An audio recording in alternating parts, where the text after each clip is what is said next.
안녕하세요, 생선선생 미스터였습니다. 오늘도 또 왔습니다. 뭐가 왔냐면요, 짜잔, 배달 왔습니다. 배달이 왔습니다. 테이프 덕지덕지. 뭔지 몰라도 이건 거의 광기 어린 테이핑이네요. 자, 저번에 제가 말씀드린 거 기억나시나요? 시모 택배는 항상 깨트려서 온다. 어쨌든 꽁꽁 싸매어져 온 이 택배의 정체는 이게 너무 과대포장 아닙니까? 이게 다예요? 요거 한 마리에 도대체 얘는 어떤 녀석이길래 이 한 마리를 보내는데 얼음을 이만큼 채우고 이런 과대포장을 했을까요? 이건 뭘까요? 굉장히 귀한 생선인데요. 광고 듣고 오겠습니다. 영상에 소개되는 특수 희귀 어종들은 빈결 숙성회로 판매 예정이라고 했었는데 숙성몬 림꼬또님이 아예 제 스토어를 하나 만들어주었어요. 다른 곳에서 찾아보기 힘든 유니크한 횟감형 생선들을 최적의 숙성 상태로 빈결 처리해서 판매할 계획이며 스위스앤 오프라인 매장의 시그니처 메뉴들도 간편한 밀키트 형태로 판매합니다. 그리고 앞으로 더 다양한 카테고리의 유니크한 수산 제품들도 판매할 예정이니 모쪼록 많은 관심 부탁드려요. 스토어 주소 링크는 영상 더보기란에 기재해 놓을 테니 참고하시기 바랍니다. 다시 돌아와서 그렇게 뜸을 들였던 이 생선의 정체는 다름 아닌 바다의 금붕어 도화돔입니다. 지난 울진편 영상에서 잠깐 나왔었는데 혹시 기억하시려나 모르겠네요. 조만간 도화돔도 자세히 리뷰하면 소개할게요. 리뷰하겠다고 한 약속 지켰습니다.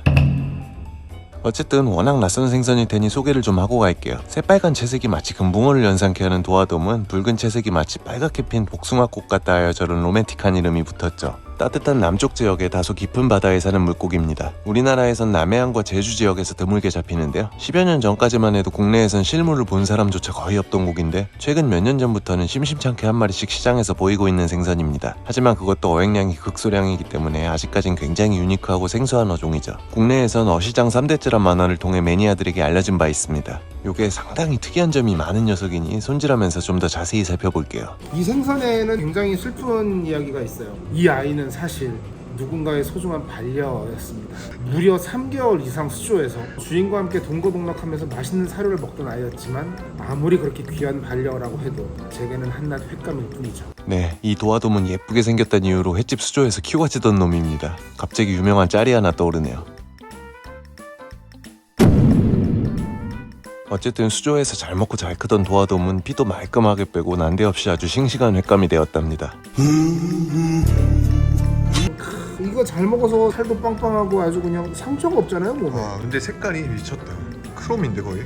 레드 크롬인데? 도화돔은 온몸에서 마치 금속 같은 광택이 도는데 실제로 보면 정말 멋집니다. 도화돔도 사실 저희가 소개할 수 있었지만 다 요만하거든요.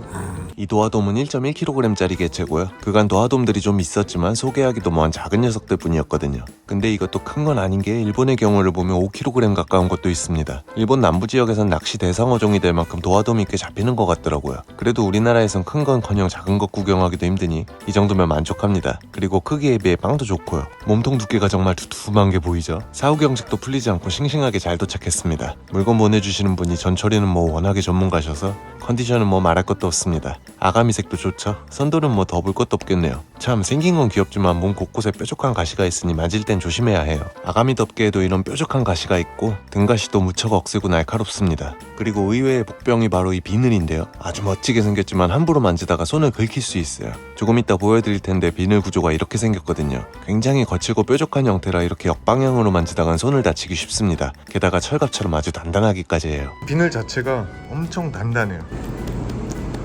다시 생김새를 조금 더 들여다보면 얘도 눈이 꼭 인형 눈깔 같네요. 너무 착하게 생겼어요. 정말 아무것도 모르는 순수한 눈빛. 인상도 너무 순수해 보이는데 시어자 모양 주둥이가 인상 깊네요. 꼭 이모티콘을 보는 것 같아서 귀엽습니다. 도화돔은 수컷이 수정란을 물어 입안에서 부화를 시키고 키운다고 해요. 새끼들이 어느 정도 자랄 때까지는 계속 입안에 새끼를 품고 다니기 때문에 산란 이후에 수컷들은 먹이 활동도 제대로 못해 살이 쪽 빠진다고 합니다. 인간이나 짐승이나 가장의 무게란. 그리고 이날 도화돔 말고도 뭐가 이것저것 또 들어왔다네요. 짜투리 생선들을 좀 함께 보여드리겠습니다. 함께 보시죠. 짜잔. 죄송합니다. 이거 한번 해보고 싶었어요. 오랜만에 만나는 반가운 생선 홍발입니다. 북발이 사촌인 홍바리도 한 마리 섞여있네요. 아열대성 어종인 홍바리도 우리나라에선 좀처럼 보기 힘든 생선 중 하나죠. 채색이 정말 예쁜 생선입니다. 홍바리는 작년에 리뷰한 적 있으니 궁금하신 분들은 참고하시고. 왜 북바리가 이렇게 많아요? 자, 이 북바리가 사실 조금 달라요. 일반적으로 요즘 많이 잡히는 북바리는 근데 여긴 횟집도 아닌데 이런 고급 어종들을 왜 자꾸 사들이는지 이해가 안 되네요. 여긴 라멘 맛집인데. 자, 그럼 이제 귀여운 도화돔을 손질해 보겠습니다. 먼저 지느러미들을 잘라줍니다.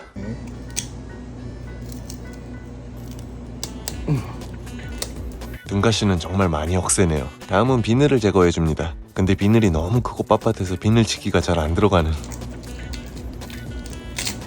아, 생선 비늘 치는 소리를 좋아하시는 분들이 생각외로 많으시길래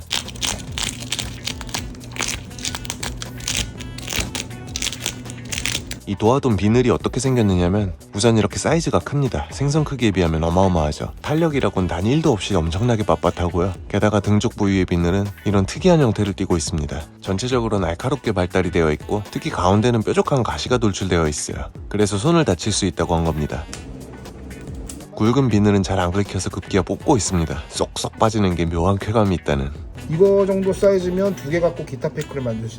우스갯소리로 기타 피크로도 쓸 수 있겠다고 했는데 실제로 사용이 쌉 가능합니다. 와, 정말 대단한 비늘이네요. 그런데 실제로 사이즈가 큰 도화돔의 경우 워낙에 비늘이 단단하고 억세서 이렇게 프라이어를 쓰는 경우가 많답니다. 정말 극악의 손질 난이도를 자랑하는 생선이죠, 이게. 그런 느낌이에요. 마치 뭔가 무념무상으로 이걸 하면서 마음의 수양도 하고 하는 개뿔 힘들어요. 이 뱃살을 긁어낼 때 내장이 터지거나 혹은 이 뱃살이 뭉개질까 걱정 안 해도 될 것 같아요. 정말 대단한 장점이 있었습니다. 요랬던 게 요래됐습니다. 똑같은 것 같은데? 네, 비늘을 벗겨도 똑같네요. 하얗게 됐다가 빨갛게 됐다가 하얗게 됐다가 빨갛게 됐다가 되게 바보 같아요. 이제 다음으론 내장을 제거해줄 차례입니다.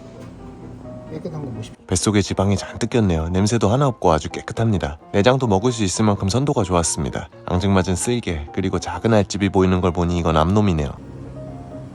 하지만 날로 먹긴 좀 뭐해서 저도 사람이거든요. 사람 아니라 오징어 아니냐고 하려는 거 다 합니다. 그 정도는 예상하고 있으니 키보드에서 손 떼세요. 도화돔의 알과 간은 계란찜에 풀어 넣어 먹기로 했습니다.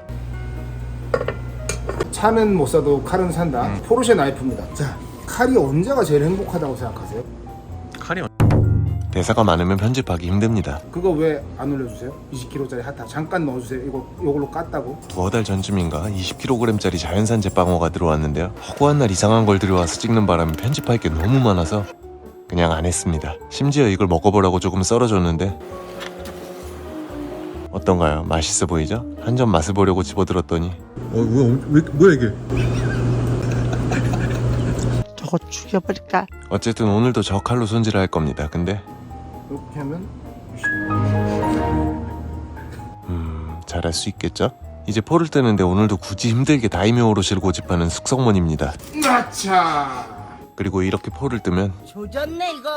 어김없이 조집니다. 그래도 지느러미살 한 피스는 살렸네요. 지느러미인가? 마지막으로 갈비대를 제거해주면 밑손질이 끝납니다. 칼 뭐예요? 야채 칼. 잘 들어갔어. 아, 진짜 미친 것 같아요. 그럼 손질된 도화돔 살을 잠깐 보여드릴게요. 강철 같은 도화돔의 비늘을 벗기는 건 보셨다시피 상당히 고된 작업입니다.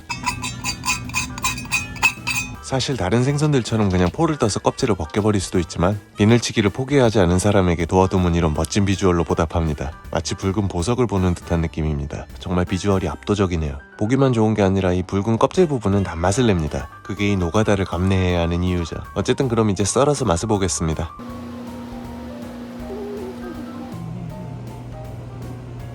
하지만 아직 끝이 아닙니다. 이렇게 껍질을 붙인 생선들은 열을 가해줘야죠. 껍질이 질기기도 하고 무엇보다 열이 닿으면 지방층이 녹아내리며 액체 상태가 되어 단맛을 더 빠르고 진하게 느낄 수 있거든요. 자, 정말 힘들게 완성된 도화돔 회입니다. 먼저 요건 껍질을 붙여 살짝 구워낸 뱃살이고요. 이건 비교용으로 껍질을 제거한 겁니다. 마지막으로 아까 날려먹었던 지느러미살 한 점이고요. 회가 너무 맛있어요. 장난 아닙니다 이거. 저도 껍질 붙은 쪽을 먼저 먹어봤습니다. 기름기가 제법 맨질맨질하게 올라왔네요. 개인적으로는 뜨거운 물을 부어 익힌 것보다 토치로 불맛을 내주는 방식을 더 좋아하는데요. 과연 도화돔 맛은 어떨지 궁금하네요. 와, 진짜 맛있네요, 이 녀석. 이렇게 껍데기가 빨간 생선들 특유의 맛이 있거든요. 껍질 쪽에서 나는 고급스러운 느낌의 단맛이요. 껍질이 꽤나 두툼해서 살짝 질긴 감은 있지만 칼집으로 조금 끊어주면 괜찮을 것 같은데. 칼집만 살짝 넣어주면 문제없을 듯합니다. 그리고 껍질을 붙인 것과 제거한 것의 맛을 비교하면 히비키에서 얘랑 먹다가 이걸 먹으니까 얘가 훨씬 맛있어요.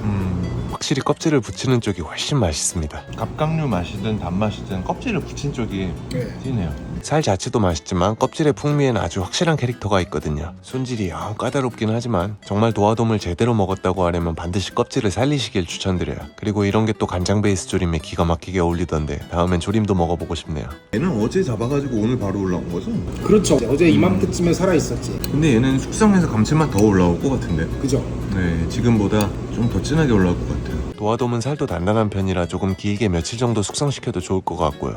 지느러미 쌀은 그래도 기름기가 좀 맨질맨질해요. 지느러미 쌀의 경우 이런 작은 생선이 맞나 싶을 만큼 맛이 진했습니다. 어쨌든 결론은 도화돔 정말 맛있습니다. 이런 애들은 많이 좀 잡혔으면 좋겠네요. 알과 간을 넣은 귀염뽀짝 계란찜도 완성했습니다. 소주잔에 계란찜이라니 진짜 딱 한 숟가락이네요. 먼저 부드러운 간부터 맛봤습니다. 아주 고소하게 입에서 사르르 녹네요. 이건 도화돔 알입니다. 정확히는 알집이라고 해야겠죠? 이건 알이 찬 것도 아니고 그냥 껍데기라 질겅거리기만 하고 별맛 없었어요. 그럼 오늘의 생선 도화돔 리뷰는 여기까지입니다.